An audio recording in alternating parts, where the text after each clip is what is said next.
Hello student, आज हम इस वीडियो में क्लास 10th साइंस चैप्टर विद्युत पर कुछ लघुत्तरीय प्रश्न लेकर आए हैं। तो चलिए हम प्रश्न की ओर बढ़ते हैं। पहले प्रश्न को देखते हैं, विभवांतर किसे कहते हैं। इसका उत्तर है एकांक आवेश, मतलब इकाई आवेश को विद्युत क्षेत्र में एक बिंदु से दूसरे बिंदु तक लाने में किया गया कार्य उन दो बिंदुओं के बीच विभवांतर कहलाता है। विद्युत विभवांतर का SI मात्रक वोल्ट भी है। दूसरे प्रश्न को देखते हैं, विद्युत प्रतिरोध से आप क्या समझते हैं।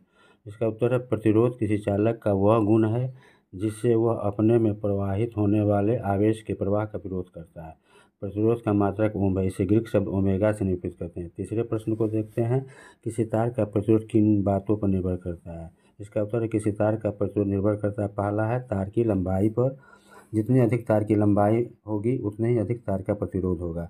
दूसरा है तार की मोटाई पर, जितनी अधिक तार की मोटाई होगी तार का प्रतिरोध उतना कम होगा। तीसरा है पदार्थ की प्रकृति पर, अलग अलग पदार्थ अलग अलग प्रकार का प्रतिरोध उत्पन्न करता है। चौथा है तापमान पर, शुद्ध धातुओं का प्रतिरोध ताप बढ़ाने पर बढ़ता है तथा ताप कम करने पर कम होता है। आज चौथे प्रश्न को देखते हैं।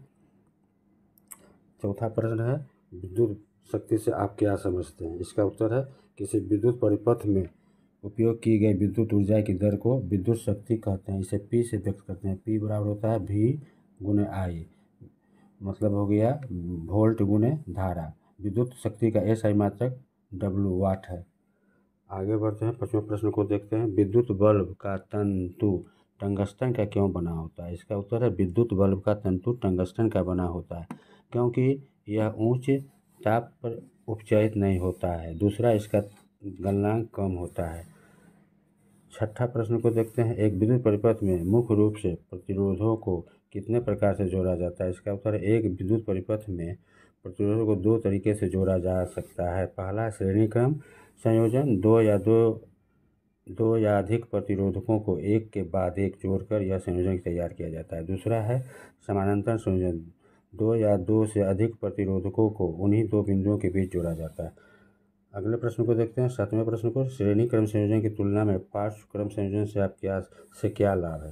इसका उत्तर है, श्रेणी क्रम संयोजन में जब एक उपकरण खराब हो जाता है तो परिपथ टूट जाता है तथा अन्य सभी उपकरण काम नहीं करते। दूसरा है, श्रेणी क्रम में धारा एक जैसी रहती है परंतु अलग अलग तरह के उपकरणों को अलग अलग धारा की आवश्यकता होती है।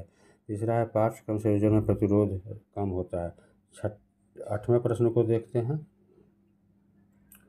6 वोल्ट बैटरी से गुजरने वाले हर एक कूलाम आवेश को कितनी ऊर्जा दी जाती है।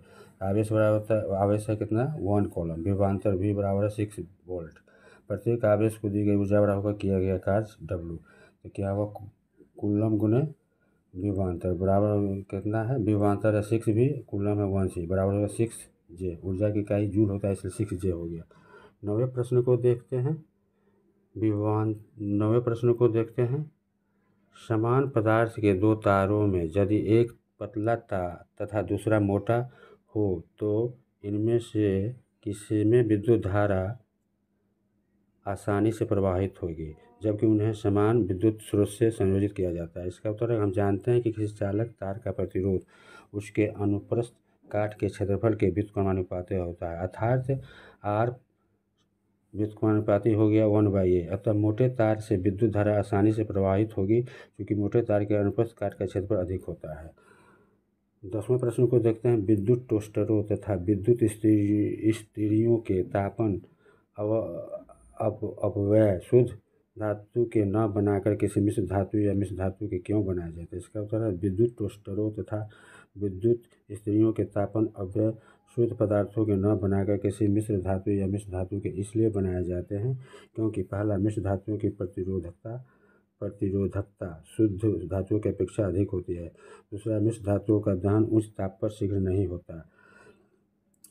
आगे बढ़ते हैं 11वें प्रश्न की ओर, विद्युत धारा द्वारा प्रदत्त ऊर्जा की दर का निर्धारण कैसे किया जाता है।